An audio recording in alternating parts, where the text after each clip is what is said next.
नमस्कार। सबसे पहले आप सब भोजपुरी श्रोता सुनोइया भैया लोगन के हम गायक कलाकार सुनील यादव आजमगढ़ के धरती से आप लोगन का तहे दिल से आभार प्रकट करते हैं। और आज हम आप लोगों के बीच में लाई बनी हैं।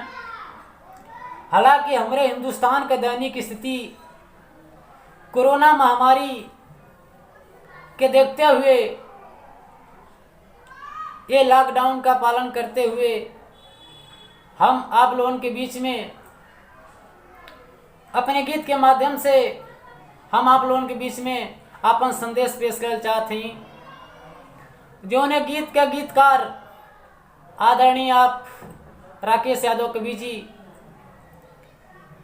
आप लोगों के बीच में हम अपने मुखार बिंदु से अपन कुछ चंद लाइन का संदेश आप लोगों के बीच में पेश करत हई।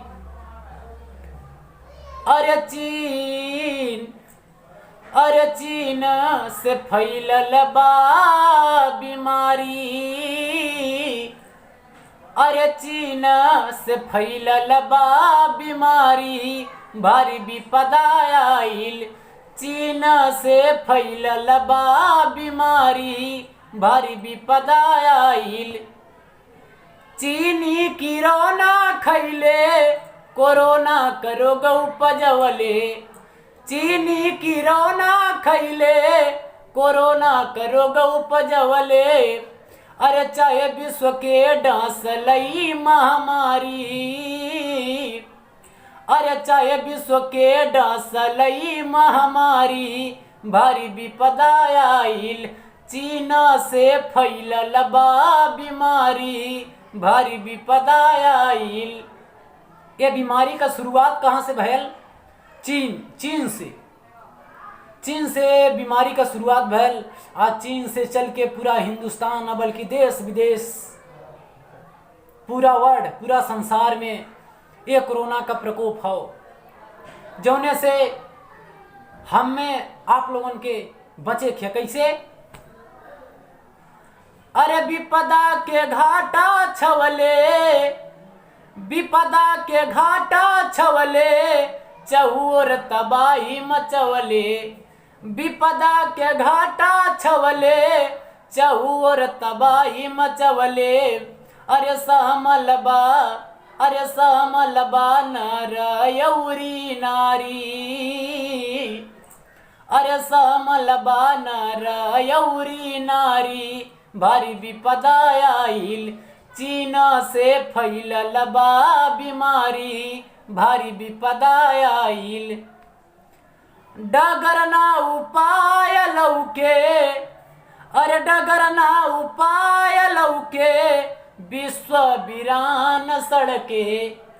डगर ना उपाय लौके, विश्व वीरान सड़के। घर में रैया बाबू महातारी, अरे घर में रैया बाबू महातारी, भारी विपदा आइल। चीना से फैलल बा बीमारी, भारी विपदा आइल। ये महामारी से हमें और आपके बचे खे कैसे?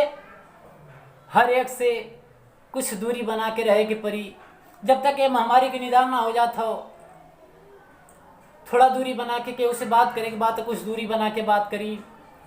घर से अगर निकले के बात गमछा से मुंह ढांक ली या रुमाल से मुंह ढांक ली, और उतना खर्तन काम से बहरे निकली कि ताकि अगर बहुत ज़रूरी हो तब। ये बीमारी से लड़े खर्तीन हमें और आपके लॉकडाउन का पालन करे के होई। का नाम का दूरी बना मुँह ढाकी, नियरा नयाई पापी। दूरी बना मुँह ढाकी, नियरा नयाई पापी।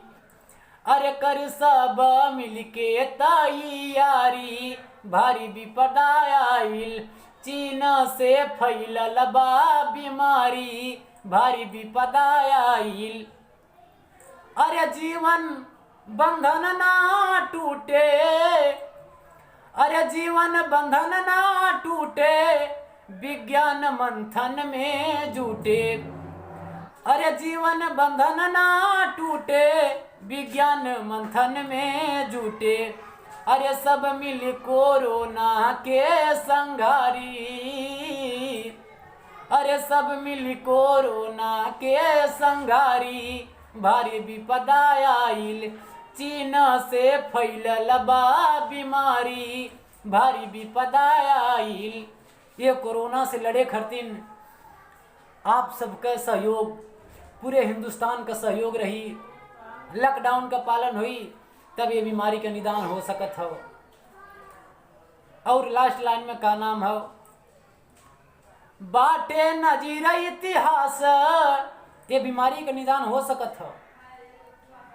इतिहास में प्रमाण हो कि आज तक जौन कुछ भी अत्याचार, अगर कोनो चीज़ का अत्याचार भइल तो वो अत्याचार के हिंदुस्तान में अइले के बाद वो अत्याचार का विनाश हो गया। और ये कोरोना का विनाश भी हो जाई अगर आप लोग लॉकडाउन का पालन करी। और कठिन अथक प्रयास के बाद एक दिन प्रमाण आप लोगों के जरूर मिली कि कोरोना का नाम और निशान मिट जाई। का नाम हका, अरे बाटे नजीर इतिहास, समूल प्रकोप विनाश। बाटे नजीर इतिहास, समूल प्रकोप विनाश। अरे राकेश सुनील के उबारी, अरे राकेश सुनील के उबारी। भारी विपदा आइल, चीन से फैलल बा बीमारी। भारी विपदा आइल, चीन से फैलल बा बीमारी। भारी विपदा आइल। आप लोगों का बहुत बहुत धन्यवाद। एक चीज़ और बता देना चाहती हैं आप लोगों के, हमारे वो चैनल बा कृष्णा म्यूजिक प्रेजेंस। आप लोग वो चैनल के सुनी, चैनल पे गीत के सुनी और चैनल के सब्सक्राइब करी ताकि जितना भी हमारा वीडियो होगा आप लोगों के समक्ष आ सके। आप लोगों का बहुत बहुत धन्यवाद, बहुत बहुत धन्यवाद।